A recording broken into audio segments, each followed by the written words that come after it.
ಇವತ್ತು ನಮಗೆ ಬೆಳಿಗಿನ ತಿಂಡಿಗೆ ಇದು ನೋಡಿ, ಇದು ಪಲಾವ್ ರೀತಿಯಲ್ಲೇ ಪಲಾವ್ ಅಲ್ಲ ಮಾತ್ರ. ನಂತರ ನಿನ್ನೆ ರಾತ್ರಿ ಬೆಳ್ತಿಗೆ ಇದು ನೆನೆ ಹಾಕ್ಲಿಕ್ಕೆ ಅಂತ ಹೋದೆ. ಬೆಳ್ತಿಗೆ ಮುಗ್ದದ್ದು ಗೊತ್ತೇ ಇಲ್ಲ ನನಗೆ. ಬೆಳ್ತಿಗೆಲ್ಲ ಖಾಲಿ ಆಗಿದೆ. ಅದಕ್ಕೆ ಎಂತ ಮಾಡಿದೆ, ಪಲಾವ್ ಇದಿತ್ತು ಪಲಾವ್ ಅಲ್ಲ, ಬಿರಿಯಾನಿ ರೈಸ್ ಇತ್ತು, ಬಿರಿಯಾನಿದ ಅಕ್ಕಿ, ಅದನ್ನೊಂದು ಪಲಾವ್ ರೀತಿಯಲ್ಲಿ ಮಾಡಿದೆ. ಪಲಾವ್ ಅಲ್ಲ, ಇದು ಚಿಕನ್ ಪದಾರ್ಥಕ್ಕೆ ತಿನ್ನಲಿಕ್ಕೆ ಗೋಡಂಬಿ ದ್ರಾಕ್ಷಿ ಅದಕ್ಕೆಲ್ಲ ಹಾಕಿದ್ದೇನೆ, ಈರುಳ್ಳಿ. ಇದು ಹೇಗೆ ಮಾಡಿದೆ ಅಂತ ಹೇಳಿದ್ರೆ, ಇದು ತುಪ್ಪದಲ್ಲಿ ಗೋಡಂಬಿ ದ್ರಾಕ್ಷಿ ಅದೆಲ್ಲ ಫ್ರೈ ಮಾಡೋದು, ಈರುಳ್ಳಿ ಎಲ್ಲ ಫ್ರೈ ಮಾಡೋದು, ಮತ್ತೆ ನಿಮಗೆ ಬೇಕಾದ ಚಕ್ಕೆ ಲವಂಗ ಅದು ಮತ್ತೆ ಇದು ಹಾಕಿದೆ ನಮ್ಗೆ ಅದೆಲ್ಲ ಹಾಕೋದು, ಬಿರಿಯಾನಿ ಎಲೆ ಎಲ್ಲ ಹಾಕಿ ಅಕ್ಕಿ ಎಲ್ಲ ಹಾಕಿ ಬೇಯಿಸಿದ್ದು ಅಷ್ಟೇ. ಕುಕ್ಕರಲ್ಲಿ ವಿಜಿಲ್ ಹಾಕಿದ್ದು 2-3 ಸಲ ಹಾಕಿ ನಮಗೆ ಪ್ಲೇನ್ ಇದರಲ್ಲಿ ಉಪ್ಪು ಉಂಟಲ್ಲ, ಉಪ್ಪು ಉಂಟು, ಮತ್ತೆ ಉಪ್ಪು ಹಾಕಿದ್ದು ಕಲರಿಗೆ ಸ್ವಲ್ಪ ಅಷ್ಟೇ ಹಾಕಿದ್ದು. ಅದು ಹಾಕಿ ಇದು ಚಿಕನ್ ಗ್ರೇವಿ ಉಳಿದಿರ್ತದಲ್ಲ ಅದ್ರಲ್ಲಿ ತಿನ್ಲಿಕ್ಕೆ. ಅದು ಬೇರೆ ಇದಿಲ್ಲಲ್ಲ, ಅಕ್ಕಿ ಇಲ್ಲ, ಹಾಗೆ ಇದು ಮಾಡಿದ್ದು ನಾನು ರಪ್ಪ. ನಮ್ಮಲ್ಲಿ ಬೆಣ್ಣೆ ತೆಗೆದಿದ್ದಾರೆ, ನಿಮ್ಗೆ ತೋರಿಸುವ. ಬೆಣ್ಣೆ ಎಲ್ಲ ತೆಗಿಲಿಕ್ಕೆ ರೆಡಿ ಮಾಡ್ತಾ ಇದ್ದಾರೆ. ಇದು ಹಾಲಿನ ಕೆನೆ ಎಲ್ಲ ರೆಡಿ ಮಾಡಿದ್ದನ್ನೆಲ್ಲ ತೆಗೆದು ಈಗ ಬೆಣ್ಣೆ ಮಾಡಲಿಕ್ಕೆ ಶುರು ಮಾಡಿದ್ದಾರೆ.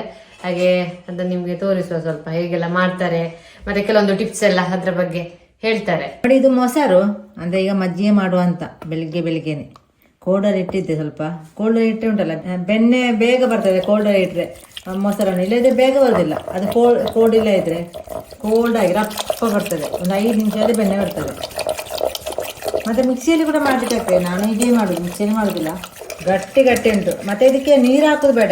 ಹೀಗೆ ಮಾಡುವಾಗ ನೀರು ಹಾಕ್ಬಾರ್ದು ಫಸ್ಟಿಗೆನೆ, ಮತ್ತೆ ನೀರು ಹಾಕೋದು. 5 ನಿಮಿಷ ಈ ರೀತಿ ಮಾಡಿದ್ರೆ ಆಯ್ತು. ಈ ಕೋಲಲ್ಲಿ ನೋಡಿ ಬೆಣ್ಣೆ ಬಂದಿದೆ ನೋಡಿ. ಇಲ್ಲಿ ನೀರೆಂತ ಹಾಕ್ಲಿಲ್ಲ, ನೀರು ಹಾಕ್ಲಿಕ್ಕೆ ಇಲ್ಲ. ಫಸ್ಟಿಗೆ ಬೇಗ ಬರ್ತದೆ, ನೀರು ಹಾಕಿದ್ರೆ ಬೇಗ ಬರೋದಿಲ್ಲ. ನೀರು ಆದ್ರೆ ನಿಮಗೆ ಕಾಣ್ತ ಉಂಟಾ, ಇದು ಬೆಣ್ಣೆ. ಇದಕ್ಕೆ ಇನ್ನೂ ನೀರು ಹಾಕೋದು. ನೀರು ಹಾಕಿದ್ರೆ ಒಂದೇ ಕಡೆ ಬರ್ತದ, ಮತ್ತೆ ಒಂದೇ ಕಡೆ ಬರ್ತದೆ. ನೀರು ಹಾಕ್ಬಾರ್ದು, ಸ್ವಲ್ಪ ತಣ್ಣೀರು ಅಂದ್ರೆ ಬಿಸಿ ಮಾಡಿ ಆರಿಸಿದ ನೀರನ್ನು ಹಾಕೋದು. ಬಿಸಿ ನೀರು ಹಾಕ್ಲಿಕ್ಕೆ, ಬಿಸಿ ನೀರು ಹಾಕಿದ್ರೆ ಹೀಗೆ ಬಂತ ನೋಡಿ. ಈಗ ಇನ್ನು ತೆಗೆಯುದು, ಇನ್ನು ಹಾಕುವಂತಿಲ್ಲ, ಬೇಗ ಬರ್ತದೆ. ನೀವು ತೆಲುವು ಮಾಡಿ ನೀವು ಹೀಗೆ ಕೂಲ ಹೀಗೆ ಮಾಡಿದ್ರೆ ನಿಮಗೆ ಬೇಗ ಇದು ಬರುದಿಲ್ಲ, ಬೆಣ್ಣೆ ಬರುದಿಲ್ಲ. ಇದು ಎಷ್ಟು ದಿನದ ಕೆನೆ? 2-3 ದಿನದುಂಟು. ಒಂದೇ ದಿನದ್ದಲ್ಲ, 2-3 ದಿನದ್ದು ಒಟ್ಟಿಗೆ.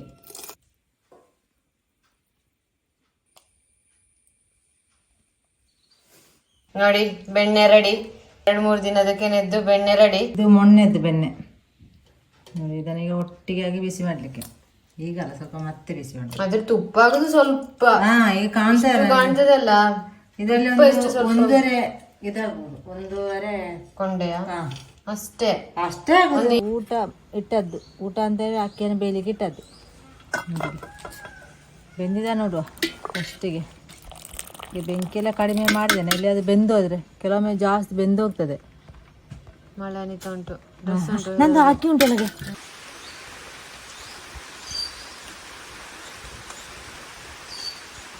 ಈ ಅಕ್ಕಿಯಲ್ಲಿ ಉಂಟಲ್ಲ ಎಂತ ಚಿಕ್ಕದು ಗುಗ್ಗುರಾಗಿದೆ. ನಾವು ಗುಗ್ಗುರು ಅಂತ ಹೇಳುದು, ಚಿಕ್ಕದಾಗಿದೆ. ಅದಕ್ಕೆ ಸಾಯಲಿಕ್ಕೆ ಇತ್ತು. ಬಿಸಿಲು ನೋಡಿ ಅದು. ಹೌದು, ಗುಗ್ಗುರು ಸಾಯಲಿ ಅಂತ. ಚಿಕ್ಕ ಗುಗ್ಗುರು ನೋಡಿ ನಿಮಗೆ ಗೊತ್ತಾಗ್ಬೋದು ಎಂತ ಅಂತ. ಜಾಸ್ತಿ ಹೊತ್ತು ಬಿಸಿಲಿಗೆ ತೆಗಿಲ್ಲ, ಸ್ವಲ್ಪ ಹೊತ್ತು ಇಟ್ಟು ತೆಗೆಯುದು. ಅದಕ್ಕೆ ಗುಗ್ಗುರು ಎಲ್ಲ ಸಾಯ್ತದೆ. ಇದು ನಮ್ಮ ಮನೆಯದು ಅಕ್ಕಿ ಅಲ್ಲ, ದೊಡ್ಡ ಮಗಳ ಮನೆಯಿಂದ ಸಣ್ಣದು ಮನೆ. ಅಂದರೆ ಅಲ್ಲಿ ಗುಗ್ಗುರಾಗಿದೆ ಅಂತ ಅವಳಿಗೆ ಬೇಡ. ಅದು ಗುಗ್ಗುರಾದ ಅಲ್ಲಿ ಒಣಗಲಿಕ್ಕೆ ಜಾಗ ಇಲ್ಲಲ್ಲ, ಅದಕ್ಕೆ ಬೇಕಾಗಿ ಇಲ್ಲಿ ತಂದದ್ದು. ನೋಡಿ ಇಲ್ಲಿ ಇದು ಪುಂಡಿ ರೈಸ್, ಪುಂಡಿ ಮಾಡುವ ಅಕ್ಕಿ ಇದು. ಮತ್ತೆ ಊಟ ಮಾಡಲಿಕ್ಕೆ ಆಗ್ತದೆ. ಅದನ್ನು ಬಿಸಿಲಿಗೆ ಒಣಗಿಸೋದು. ಬಿಸಾಡಲಿಕ್ಕಿಲ್ಲ, ಬಿಸಾಡೋದು ಬೇಡ ಅಂತ ಹೇಳಿದೆ ನಾನು. ನಾನು ತಂದದ್ದು ಅಲ್ಲಿಂದ ಗುಗ್ಗುರು. ಇಲ್ಲಿ ನೋಡಿ ಸತ್ತಿದೆ ನೋಡಿ. ಇಲ್ಲಿ ಕಾಣ್ತದೆ ನಮಗೆ ಇಂಥದ್ದೊಂದು ಗುಗ್ಗುರು ಉಂಟು ನೋಡಿ. ಇಂಥೆಲ್ಲ ತುಂಬ ಆಗ್ತದೆ. ಬಿಸಿಲಿಗೆ ಸತ್ತಿದೆ ಆಗಲೇ. ಈಗ ಸ್ವಲ್ಪ ಬಿಸಿಲಿಗೆ ತೆಗೆದಿದೆ, ಮೋಡ ಬಂತು ವಾಪಸ್. ಇಲ್ಲಿ ನೋಡಿ ಕಪ್ಪು ಕಪ್ಪು ಕಾಣೋದು, ಇದೆಲ್ಲ ಈಗ ಸತ್ತದ್ದು. ನಿಮಗೆ ಬೇಕು ಕಾಣ್ತಾ ಉಂಟಲ್ಲ ಬೇಕು ಸ್ನ್ಯಾಕ್ಸ್. ಬಾ ಬಾ, ಮೋಡ ಬಂತು, ಬಾ ಸ್ನ್ಯಾಕ್ಸ್ ಹಾಕುವ, ಬಾ ಬಾ. ಬರ್ತಾ ಉಂಟು ನೋಡಿ ಸ್ನ್ಯಾಕ್ಸ್ ತಿನ್ಲಿಕ್ಕೆ ಬರ್ತಾ ಉಂಟು. ಬಾ ಬಾ ಸ್ನ್ಯಾಕ್ಸ್. ಎಲ್ರು ಬನ್ನಿ ಬನ್ನಿ ಬನ್ನಿ. ನೋಡ ಸೈಡಿಂದ ಸ್ನ್ಯಾಕ್ಸ್ ಹಾಕ್ಲಿಕ್ಕೆ ಉಂಟು. ಈಗ ಬನ್ನಿ ಬನ್ನಿ ಬೇಗ ಬನ್ನಿ. ಟಿಂಕು ಬೇಡವಾ? ಅದು ತಿನ್ನೋದಿಲ್ಲ ಟಿಂಕು. ಬನ್ನಿ ಬನ್ನಿ ಬೇಗ ಬೇಗ ಬೇಗ ಬೇಗ. ಎಲ್ರು ಸ್ನ್ಯಾಕ್ಸ್ ತಿನ್ಲಿಕ್ಕೆ. ಇದು ಸ್ನ್ಯಾಕ್ಸ್, ಅದಕ್ಕೆ ಬೆಕ್ಕೆ ನಾನು ಫ್ರೈ ಮಾಡಿಟ್ಟೆ. ನಿಮಗೆ ಗೊತ್ತುಂಟಲ್ಲ, ಮೊನ್ನೆ ಹೇಳಿದೆ ಹೇಳಿದ್ದೇವಾ ಅಂತ ಸ್ವಲ್ಪ. ಅದಕ್ಕೆ ಸ್ನ್ಯಾಕ್ಸ್ ಹಾಕ್ತೇವೆ ಅಂತ ಹೇಳಿದ. ಹೌದು, ಸ್ನ್ಯಾಕ್ಸ್ ಹಾಕ್ತೇವೆ ಅಂತ ಹೇಳಿದ್ರೆ ಹಾಕ್ಬೇಕಲ್ಲ ಅವರಿಗೆ. ಮತ್ತೆ ಮಂಡೆ ಬೆಚ್ಚಾಗುದು ಬೇಡ ಅಂತ ಹೇಳಿ ಇದಕ್ಕೊಂದು ಮೀನು. ಅದು ಸ್ನ್ಯಾಕ್ಸ್ ತಿನ್ನೋದಿಲ್ಲ. ಮೀನು ಅಂದ್ರೆ ಒಣ ಮೀನು. ಸ್ವಲ್ಪ ಒಂದೆಲಗ ಉಂಟು, ಅದು ಬೇಕು. ಸ್ವಲ್ಪ ತೆಗಿಯುವ, ದೊಡ್ಡದು ಎಲೆ ಉಂಟು ನೋಡಿ ಇಲ್ಲಿ. ತಿಮ್ಮರೆ ಸೊಪ್ಪೆಲ್ಲ ತಂದಾಯ್ತು. ಅದು ಇದು ಒಂದೆಲ್ಲ ಸೊಪ್ಪನ್ನು ಅದು ತೊಳೆದು ಹುಡಿ ಮಾಡ್ತಿದ್ದಾರೆ. ಚಂದ ಹುಡಿ ಆಗ್ಬೇಕಾ? ಸ್ವಲ್ಪ ಹುಡಿ ಆದ್ರೆ ಒಳ್ಳೇದು, ಅದರ ರಸ ಎಲ್ಲ ಹೋಗ್ಬೇಕಲ್ಲ. ಇದಿದೆ ಚಂದ ತೊಳೆದು ಗೊತ್ತದು. ಹಾಗೆ ಎಂತ ಗೊತ್ತುಂಟ, ಒಂದು 2-3 ದಿನದ ಮೊದಲೊಂದು ವಿಷಯ ನಡೆದಿತ್ತು, ಅದು ನಿಮ್ಗೆ ಹೇಳುವ ಅಂತೇಳಿ. ಇದು ಟ್ರೀಟ್ಮೆಂಟ್ಗೆ ಹೋಗಿರ್ತಾರೆ ಒಬ್ರು. ಒಬ್ರಿಗೆ ಟ್ರೀಟ್ಮೆಂಟ್, ಅವರ ಫ್ಯಾಮಿಲಿ ಅವರೆಲ್ಲ ಇರ್ತಾರೆ. ಆ ಫ್ಯಾಮಿಲಿ ಅವರೆಲ್ಲ ಇದು ಪಂಚೆ ಕಂಬೈ ಬರ್ತಲ್ಲ, ಕಂಬೈ ಹಾಕಿಕೊಂಡಿರ್ತಾರೆ ಹಾಸ್ಪಿಟಲ್ ಅಲ್ಲಿ ಟ್ರೀಟ್ಮೆಂಟಿಗೆ ಬಂದವರು. ಅಲ್ಲಿ ಎಂತ ಗೊತ್ತುಂಟಾ, ಡಾಕ್ಟರ್ ಸಮೇತ ಉಂಟಲ್ಲ ಅವ್ರಿಗೆ ಕ್ಯಾರೇ ಮಾಡ್ಲಿಲ್ಲ ಅಂತೆ. ಯಾಕಂತ ಹೇಳಿದ್ರೆ ಪಂಚೆ ಹಾಕಿದಾರಲ್ಲ. ಹಾಗೆ 2 ದಿನದ ಮೊದಲೊಬ್ರು ಹೇಳಿದ್ರು, ಅವ್ರು ಮತ್ತೆ ಲಾಸ್ಟ್ ಕೂಗಿಕೊಂಡು ಹೇಳಿದಾರಂತೆ, ನಮಗೆ ಹೀಗೆಲ್ಲ ಮಾಡಿದ್ರೆ ಡಾಕ್ಟರ್ ಸಮೇತ ಕ್ಯಾರೇ ಮಾಡ್ಲಿಲ್ಲ ಅಂತ ಹೇಳಿ. ಅವರು ಕೂಡ ಹಣ ಕೊಟ್ಟೆ ಅಲ್ಲಿ ಬರುದು, ಎಂತಕ್ಕೆ ಟ್ರೀಟ್ಮೆಂಟ್ಗೆ ಬರುದು. ಆ ವಿಷಯ ಕೇಳುವಾಗ್ಲೇ ಕೋಪ ಬರ್ಕೊಂಡ್ರು. ಯಾಕಂತ ಹೇಳಿದ್ರೆ ಹಾಗೆಲ್ಲ ಮಾಡುದು, ಡ್ರೆಸ್ ನೋಡಿಕೊಂಡು ಮಾಡ್ಲೇಬಾರದು. ಇದೊಂದು ನಿಜವಾದ ಘಟನೆ 2 ದಿನದ ಮೊದಲು ನಡೆದದ್ದು ಒಂದು ಹಾಸ್ಪಿಟಲ್ ಅಲ್ಲಿ. ಎಲ್ರು ಹಾಗಿರುದಿಲ್ಲ, ಕೆಲವರು ಹಾಗೆ ಇರ್ತಾರೆ, ನೋಡಿ ಜಡ್ಜ್ ಮಾಡೋರೆಲ್ಲ ಇರ್ತಾರೆ. ಇದ್ದಾರೆ ಜನ ಅಂತ. ಇದಾಯ್ತಾ? ಇದು ಚಂದ ಜಜ್ಜಿದೆ. ಅದೇ ಫುಲ್ ಅದನ್ನು ಜಜ್ಜಿದ್ದಾರೆ, ಫುಲ್ ಜಜ್ಜಿ ಅದು ರಸ ಅಂತ ಹೇಳಿದ್ರೆ ಎಂತ ಮಾಡುದು ಅಂತ ಹೇಳ್ತೇನೆ. ಬೆಣ್ಣೆ ಇಟ್ಟಿದ್ದಾರೆ, ಆಗ ಮಾಡಿದ ಬೆಣ್ಣೆ. ತುಪ್ಪಕ್ಕೆ ಇಟ್ಟಿದ್ದಾರೆ ನೋಡಿ, ಬೇಗ ಬೇಗ ಕರಗುದು ನೋಡಿ. ಒಂದೆಲಗ ನೋಡಿ ಚಂದ ಮಾಡಿ ಜಜ್ಜಿ ಇಟ್ಟಿದ್ದೇನೆ. ಈ ಒಂದೆಲಗ ಉಂಟಲ್ಲ, ಈ ಚಿಕ್ಕ ಚಿಕ್ಕ ಮಕ್ಕಳಿಗೆ ಒಂದು ಬೆಳಿಗ್ಗೆ ಒಂದು 4-5 ಕೊಟ್ರೆ ಒಳ್ಳೇದು, ಖಾಲಿ ಹೊಟ್ಟೆಗೆ. ಅವ್ರು ತಿನ್ನುದಿಲ್ಲ. ಕರಗಿತ್ತು ತುಪ್ಪ ಅಲ್ಲ ಬೆಣ್ಣೆ, ಕರಗಿ ತುಪ್ಪ ಆಗ್ತಾ ಉಂಟು. ತುಪ್ಪ ಆಗುವಷ್ಟು ಸ್ವಲ್ಪ ಟೈಮ್ ಉಂಟು. ಅಂದ್ರೆ ಕಡಿಮೆ ಉರಿಯಲ್ಲಿ ಇದು ಮಾಡ್ಬೇಕು, ಕುದಿಸ್ಬೇಕು.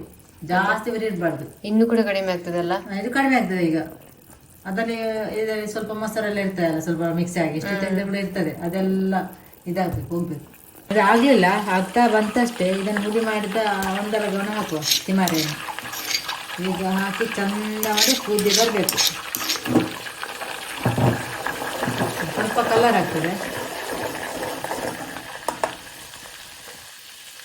ಈ ತುಪ್ಪ ಉಂಟಲ್ಲ, ಈ ಮಕ್ಕಳಿಗೆಲ್ಲ ತುಂಬಾ ಒಳ್ಳೇದು. ಕೊಟ್ರೆ 1 ಚಮಚ ಬೆಳಿಗ್ಗೆ ತಿನ್ನುವ ಬ್ರೆಡ್ ಎಂತ ತಿನ್ನುವಾಗ ಹಾಕಿ ಕೊಟ್ರೆ, ದೋಸೆ ಯಾವ್ದು ಕೂಡ ಆಗ್ತದೆ. ಖಾಲಿ 1 ಚಮಚ ಕೊಡಿ, ಡೈಲಿ ಕೊಡಿ, ಬಾರಿ ಒಳ್ಳೇದು. ಮತ್ತೆ ಜ್ಞಾಪಕ ಶಕ್ತಿ ಅಂದ್ರೆ ಅದೆಲ್ಲ ಜಾಸ್ತಿ. ಮತ್ತೆ ಮರೆ ಉಂಟಲ್ಲ, ಕೆಲವು ಮಕ್ಕಳಿಗೆ ಓದಿದ್ದು ನೆನಪೇ ಬರುದಿಲ್ಲಲ್ಲ, ಅದಕ್ಕೆಲ್ಲ ಇದು ಕೊಡ್ಬೇಕಂತೆ. ಡಾಕ್ಟರ್ ಸಹ ಇದನ್ನೇ ಕೊಡ್ಲಿಕ್ಕೆ ಹೇಳುದು. ನಾನು ಮೊನ್ನೆ ನನ್ನ ಮೊಮ್ಮಗನಿಗೆ ಇದನ್ನೇ ಮಾಡಿ ಕೊಟ್ಟಿದ್ದೇನೆ. ನಿಮಗೆ ತೋರಿಸಿದ್ದೆ ಅವತ್ತು ಮೊನ್ನೆ.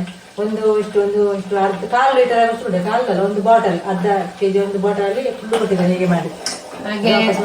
ಇದು ಯಾರಿಗಾದ್ರೂ ಮಕ್ಕಳು ಸ್ವಲ್ಪ ಆಕ್ಟಿವ್ ಆಗ್ಬೇಕು ಅಂತಿದ್ದವ್ರು ಇದನ್ನು ಯಾವಾಗ್ಲೂ ಮಾಡಿ ಕೊಡಿ, ಡೈಲಿ ಕೊಡಿ. ಹೌದು, ಎಲ್ಲರ ಮಕ್ಕಳು, ಚಿಕ್ಕ ಮಕ್ಕಳೆಲ್ಲ ಹುಷಾರಾಗ್ಲಿ, ಆಕ್ಟಿವ್ ಆಗ್ಲಿ. ಇನ್ನು ಫ್ಯೂಚರ್ಗೆಲ್ಲ ಅವರು ದೊಡ್ಡ ಆಗ್ತಾರಲ್ಲ, ಹಾಗೆ ಎಲ್ಲರೂ ಒಳ್ಳೆ ಇದು ಎಂತ ಓದುವ ಕೆಲವರಿಗೆ ಮಕ್ಕಳಿಗೆಲ್ಲ ಓದುದೆಲ್ಲ ತಲೆಗೆ ಹೋಗಿ ಕೊಟ್ಟೆ ಸರಿ ಆಗ್ತದೆ.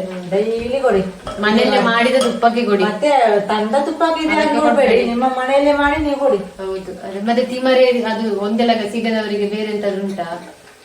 ಒಂದೆಲಗೆ ಇರೋದು ಅದೆಲ್ಲ ಸಿಗ್ತದೆ. ಅದು ನರ್ಸರಿಯಲ್ಲಿ ಸಿಗ್ತದೆ, ಗಿಡವೇ ಸಿಗ್ತದೆ ನರ್ಸರಿಯಲ್ಲಿ. ಗಿಡ ಸಿಗ್ತದೆ, ಅದನ್ನ ನೆಟ್ಟು ಮತ್ತೆ ಇದು ಮಾಡಿ ಕೊಡಿ ಮಕ್ಕಳಿಗೆ. ಹಾಗೆ ಎಲ್ಲರ ಮಕ್ಕಳು ಆಕ್ಟಿವ್ ಆಗ್ಲಿ.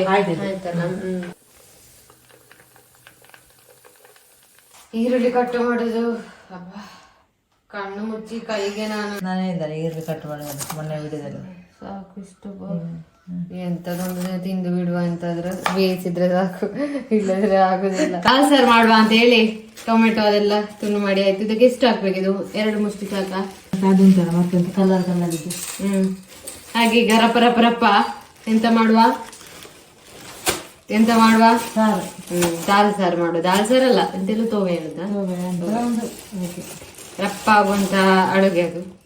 ಇವರು ಸ್ವಲ್ಪ ಓನ್ಲಿ ಅಪ್ಪ ತೆಗೆದು ಕೊಟ್ರಿದ್ದು ಅಲಸಂಡೆ ಕುಡಿ, ಸ್ವಲ್ಪ ಅದು ಕುಡಿ. ಅದು 2-3 ಅಲಸಂಡೆ ಪಲ್ಯ ಮಾಡ್ತಾರೆ ಅಂತೆ. ನಾನು ಹೇಳಿದೆ ಇಷ್ಟೇ ಇರೋದು, ಇದೊಂದು 3 ಉಂಟಲ್ಲಿ ವಾಪಸ್. ನಾನು ಹೇಳಿದೆ ಎಲ್ಲ ದಾಲ್ ಸಾರಿಗೆ ಎಲ್ಲ ಹಾಕಿ ಒಮ್ಮೆ ಮಾಡಿ ಬಿಡುವ ಅಂತ ಹೇಳಿ. ಬೇಡಂತೆ, ದಾಲ್ ಸಾರು ಸಪ್ರೇಟ್, ಇದು ಸಪ್ರೇಟ್, ಅದಕ್ಕೆ ಸಪ್ರೇಟ್ ಅವರು ಪಲ್ಯ ಮಾಡ್ತಾರೆ, ನಾನು ದಾಲ್ ಸಾರು ಮಾಡ್ತೇನೆ ಅಂತ ಹೇಳಿ. ಇನ್ನು ರಪ ಎಂತ ಮಾಡುವ, ದಾಲ್ ಸಾರು ಮಾಡಿ ಮತ್ತೆ ಸಿಗುವ.